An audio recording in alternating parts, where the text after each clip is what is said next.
એક વખત ભગવાનના ચરિત્રોનું શ્રવણ કરે અને એની જિંદગીના રસ્તાઓ બદલાઈ જાય, ભગવાનમાં હેત થઈ જાય. અરે કેવું હેત થાય, આપણે કલ્પના ન કરવી હોય. ઉપલેટાના વેરો ભગત વેરાભાઈ, પણ એનું ભૂતકાળ કેવો હતો, એક નંબરના એ કેવા માણસ તો કે ચોરી લૂંટફાટ કરનારા માણસ. પણ એ વેરોભાઈ રસ્તેથી નીકળ્યા. નથુભાઈ બારૈયા નામના એક સદગ્રસ્ત સત્સંગીને ઘેર ભગવત કથા વાર્તા ચાલતી હતી. આમ જ હરિભક્તો બધા કથા વાર્તા સાંભળતા હતા. સાંજનું ટાણું હતું અને એવા ટાણે રસ્તેથી નીકળ્યા. આમ તો એવું હોય કે ચોરની નજર હોય ને એ ક્યાં હોય, આ બંગલાને ઉપર ચડવું હોય તો કેમ ચડવું. ખેડૂત નીકળ્યો હોય, હા એની નજર ક્યાં હોય, ભૂતળી સારી થઈ ભલ બરાબર, વીઘે એટલો ઉતાર આવશે, એકરમાં આટલું થાય એવો લાગે અંદાજ. કડિયો નીકળ્યો હોય તો એની દ્રષ્ટિ એવી, ઉતાર નીકળ્યો તો આ લાકડું સીધું હોય. જેનું જે કાર્ય હોય એના આધારે એનું મન એવા વિચારોમાં પ્રવૃત્ત હોય. હવે લૂંટફાટ કરનારો માણસ છે એની તો વિચારને કેવા હોય, પણ જ્યાં એ રસ્તેથી પસાર થવાનું થયું અને નથુભાઈ બારૈયા નામના સદગ્રસ્તને ત્યાં કથા વાર્તા ચાલતી હતી. શ્રવણ કથા વાર્તા ચાલતી હતી, એમાં કથાનો શબ્દ કાને પડ્યો અને જે માણસ રસ્તે ચોરી કરવા માટે ગણતરી હોય પણ રસ્તો બદલીને સીધો ઘરની ડેલીમાં પ્રવેશ કરી ગયો. ઘરની ડેલીમાં પ્રવેશ કર્યો. જેવો ડેલીમાં પ્રવેશ કર્યો એટલે ત્યાં બધા દરબાર ભક્તો બેઠેલા અને થયું કે આ વળી અહીંયા ક્યાં આવ્યું, બધા ઓળખે એટલે થયું કે વળી અહીંયા કાને કંઈક ધીંગાણું થશે એટલે બધાના હાથ તલવાર ઉપર પહોંચી ગયા. દરબારોની પાસે તલવાર હોય કે હવે ધીંગાણું થશે, આજે તો લડી લેવું છે.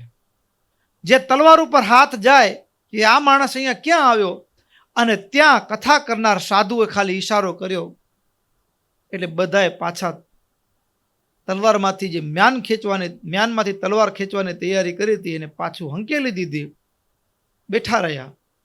અને એ વેરાભાઈ કથાના શબ્દો કેવળ કાને પડ્યા અને સભામાં આવી ગયા, કથામાં બેસી ગયા. કથા પૂરી થઈ, બધા તો દર્શન કરીને વયા ગયા, પણ વેરાભાઈ ઊભા રહ્યા. એટલું એ નહીં, સંતો પાસે આવીને કહે, મને કંઠી ધારણ કરાવો, તમારો શિષ્ય સત્સંગી બનાવો, મને તમારો સત્સંગી બનાવો. અને ત્યારે સાધુ એમ કહ્યું, ભાઈ કંઠી ધારણ કરવી એટલે શું? આ માનવ દેહ, તન મન ધન આપણું જીવન સર્વસ્વ ભગવાનના ચરણમાં કૃષ્ણાર્પણ કરી દેવાનું. કૃષ્ણાર્પણ કરવું એટલે શું? તો કે દાનમાં આપેલી વસ્તુના પછી આપણે માલિક રહેતા નથી. દાનમાં આપેલી વસ્તુના આપણે માલિક રહેતા નથી, તો હવે પછી આપણે આ ગળામાં કંઠી ધારણ કરીને આ ભક્તો તુલસીના પત્રે જેમ દાન અપાય એમાં કંઠમાં કંઠી છે ને, આપણે આપણું જીવન ભગવાનના ચરણમાં સમર્પિત કરી દીધું છે. આ એનો સોહાગ છે, આ એનો શેથો પૂર્યો છે. ભાલમાં ઉદ્ધવ પુંડ્ર તિલકને ચાંદલો, હાથમાં એના નામની માળાઓ ફરે છે.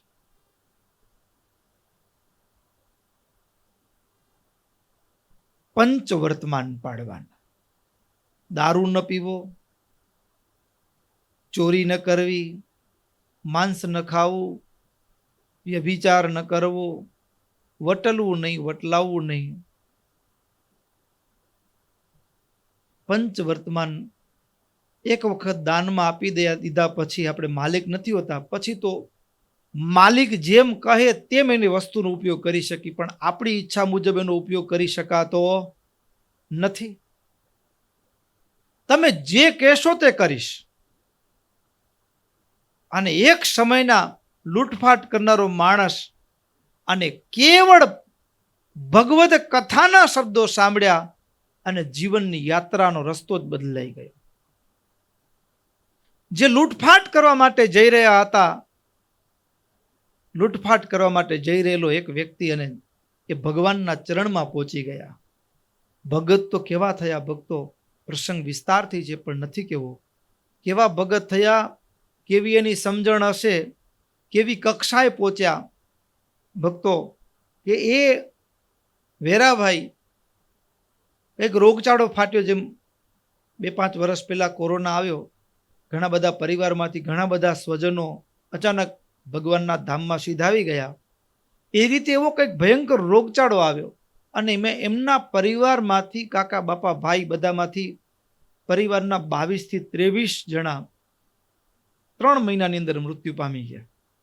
3 મહિનામાં હજી તો એક ચિતાની આગ ઠરી ન હોય તે બીજું ધામમાં જાય. પોતે આખા પરિવારમાંથી પોતે એકલા બચ્યા, બધું બધામાંથી પરવારી રહ્યા. એટલે ઘર વખરી સામાન વેચી, દાગીના આદિક લઈ, બધું લઈને મહારાજ પાસે આવ્યા. મહારાજ આ તમારું ને હું એ તમારો, સાધુ કરો હવે લ્યો. ક્યાં ચોરી લૂંટફાટ કરનારા જનારા એ વેરાભાઈને ક્યાં આવે આ વેરા ભગત. પણ ભક્તો, જિંદગીમાં પરિવર્તનની શરૂઆત ક્યાંથી થાય? શ્રવણ ભક્તિ. ભગવાનના મહાત્માને સાંભળે, ભગવાનના ગુણોને જાણે અને દુનિયા ફીકી લાગવા માંડે. દુનિયાના રસ જીવનમાંથી ખરી જાય. જગતમાંથી મન પાછું વાળવું ન પડે, આપમેળે વળવા માંડે. ભગવાનમાં દિવસે દિવસે હેત વૃદ્ધિ થવા માંડે.